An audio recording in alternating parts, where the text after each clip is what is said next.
Okay, so good morning everyone. Good morning, my dear students. So I hope everyone is safe, lalo ngayon na medyo ulan. Okay, so for our first lesson for this week, so we will be discussing about plumbing, yung paglalagay ng mga linya ng tubig, malinis or maduming tubig. Okay, so let me just share my screen. Okay, ayan. I hope you are seeing my screen now. Okay, so by definition, we say that plumbing is the process of laying out water pipes. This may be clean water, cold water, hot water, or this may be a drainage system kung saan maduming tubig yung ating nililinyahan ng tubo. But before we start, let's have first our learning objectives. So for our lesson for today, this is actually divided into three, but for this first video, you're expected to identify and describe parts of residential structure such as roof, wall, floor, stairs, doors, and windows. And recognize the parts of a water system, including piping, valves, pumps, water heaters, and fixtures for both hot and cold water distribution, and comprehend their functions in supplying potable water throughout a building. And the last one is we're going to identify the key components of a sewage system, including pipes, fittings, drainage fixtures, septic tank, and vent system. And we're going to comprehend how they function together to manage wastewater effectively. Okay, so before we start, let's have first some words to unlock.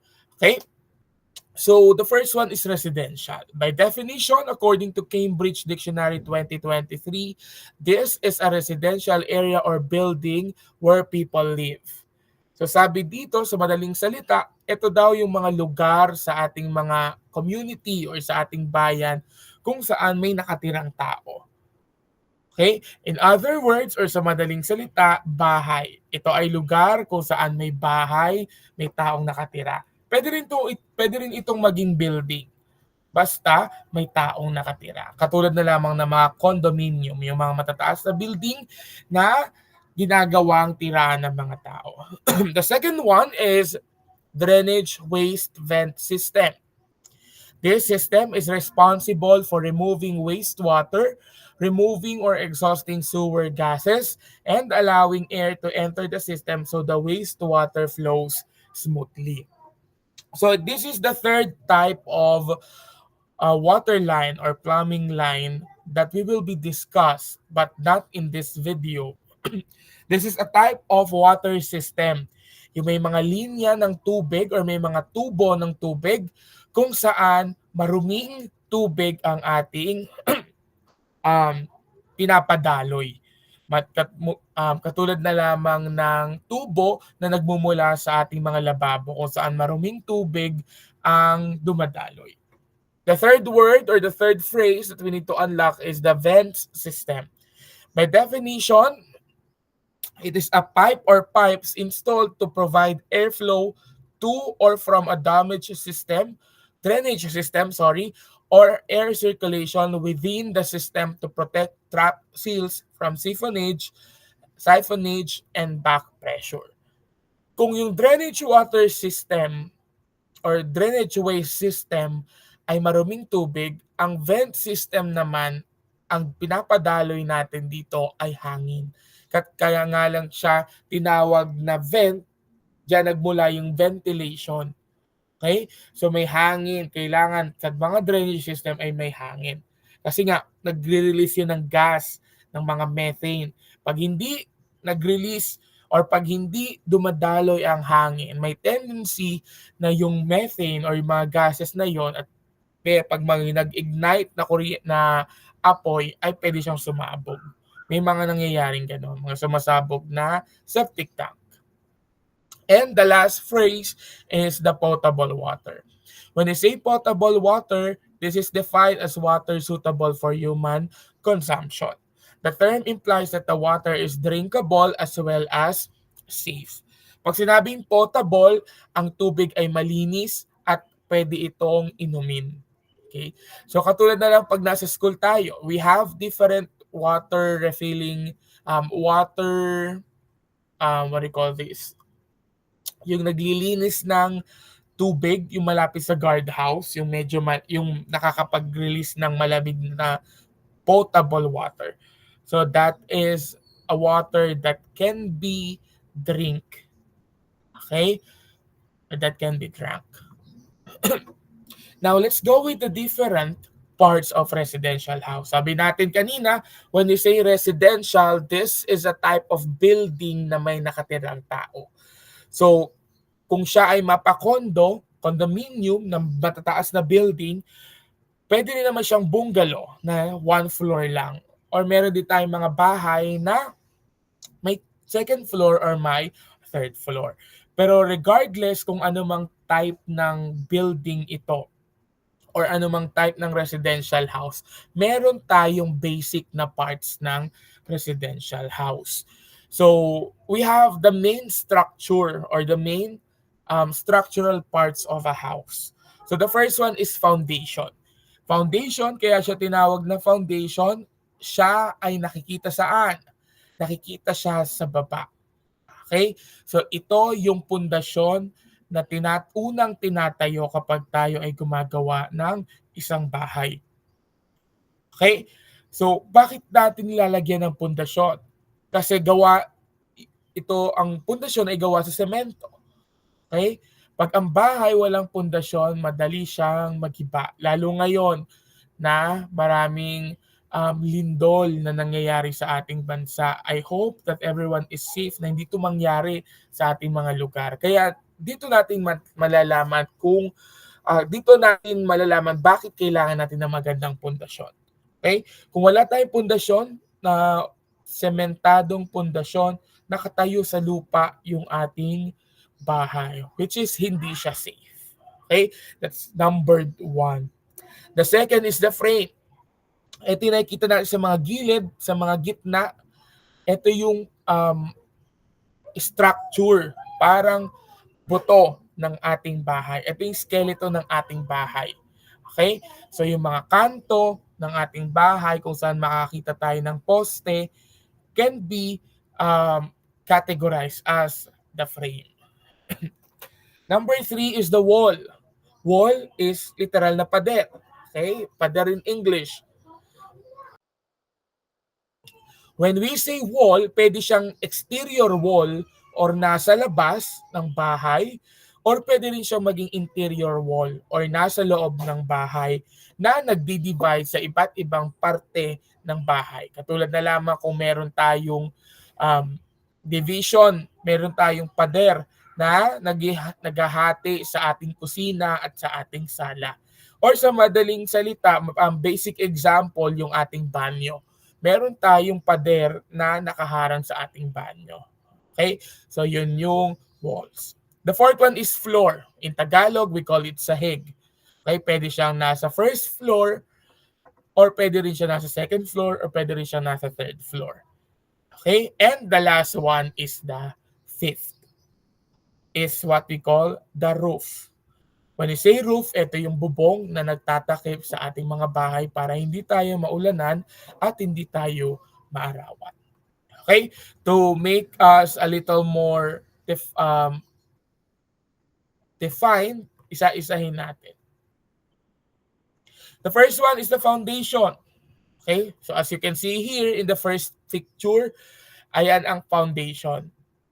Lalagyan pa yan ng semento. Pero pinakapundasyon, itong yung sementadong part na makikita nyo na meron ng mga bakal. So makikita nyo dyan kung ano na yung magiging itsura ng bahay. Pwedeng nandito na yung sala, nandito na yung CR, nandito na yung kwarto. Okay? Yan na yung pinaka-structure ng ating bahay. Okay? Na kung saan tinatayo ang foundation ay lalagyan na natin siya ng framing. Kung ang bahay ay gawa sa kahoy, eto makikita natin framing. Pero kung ang bahay ay gawa sa semento or sa concrete, makakakita tayo dyan ng rebar. Okay? Rebar, again, pag sinabi natin rebar, reinforcing bar na makikita natin sa mga poste, sa mga beam ng bahay, sa mga bika. Now, after we put the foundation, makikita natin yung floor slab. Pag sinabing floor slab, gawa siya saan? Gawa siya sa semento. Okay? Na nilalagyan natin ng mga bakal para mapatibay. Okay? So, pinaghalo-halong bakal na pinorma para makabuo ng ating floor at meron itong pinaghalo-halong semento, buhangin, at graba na tinatawag natin collectively as aggregates. Okay? Now, we also have roof.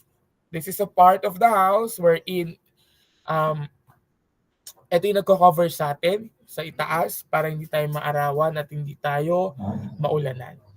Pinaka-basic na type ng roofing system is gawa sa yero, which is in English is the galvanized iron corrugated or the galvanized iron sheet. We also have here the interior walls. Pag sinabing interior wall, these are pader. These are walls na makikita natin sa loob ng bahay. Hindi sila yung mga pader na makikita sa labas. Okay? Sila yung mga pader na nasa loob na nagdi-divide ng iba't ibang parte ng ating bahay. Katulad dito sa example. Okay? Nakalagay sa example, the first one, etong nasa kaliwa, etong part na to, this is the dining area. Meron tayong pader na naghihiwalay dito sa, I think this is a additional area na pahingan, entertainment, or dito merong telescope. Okay? So this is what we call the interior wall. And we also have the stairs. Okay? Hagdan or hagdanan. So ginagamit kapag meron tayong floor na dalawang floors na hindi magkapantay sa isa't isa.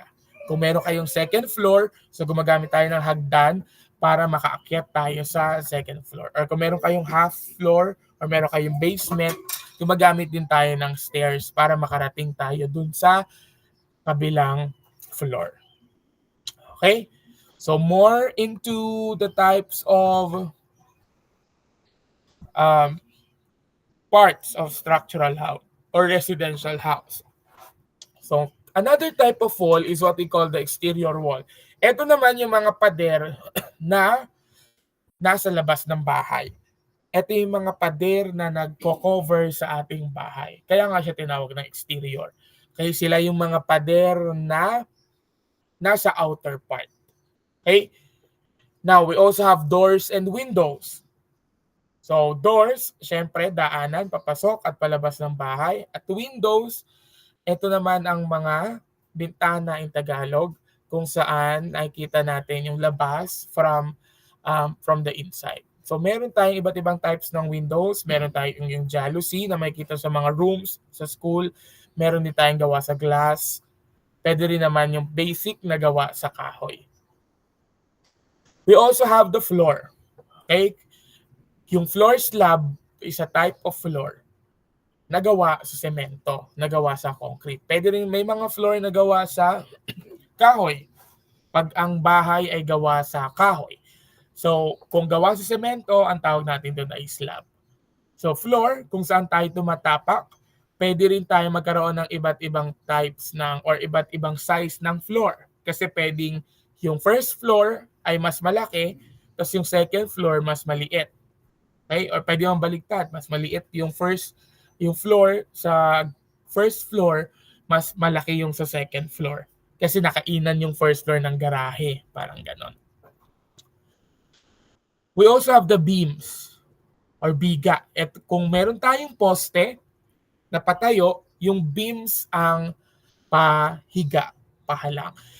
Ito yung parang pundasyon ng floor sa taas. Yung foundation kasi sa baba. Ito, Dahil meron tayong second floor, third floor, fourth floor, or kung ano mang number of floor yan, eto ngayon yung pundasyon nila sa taas. Parang elevated foundation. Sila yung may rebar. Okay? Reinforcing bar na meron tayong mga metal sheets or metal rod na pinorma natin para maging bar. Tapos, after tayo naglagay ng beam, nakikita nyo dyan yung floor or nagawa sa slab, nagawa sa konkretong semento. And the last one, sabi natin, yung poste or sa English is column. So ito naman yung mga beam. Kung ang beam ay horizontal, ang column ay vertical. So meron din yung rebar, merong gawa sa semento, merong gawa sa semento, buhangin at saka graba. Okay? So I hope that is clear.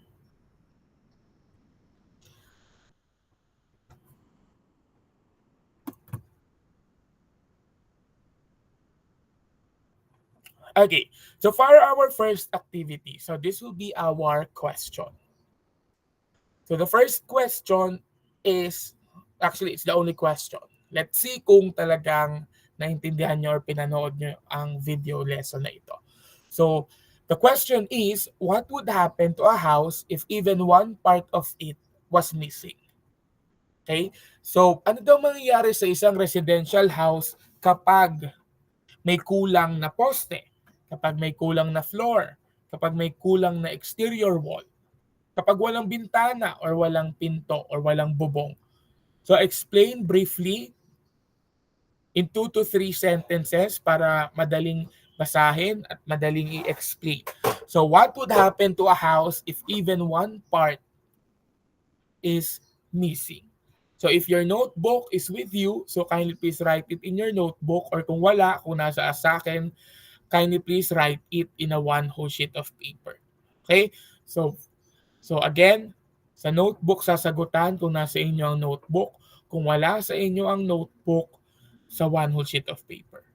Okay? So the question again is, what would happen to a house or to a residential house if even one part of it was missing? Okay? So that will be all for the first video. So we'll see again each other for the second video.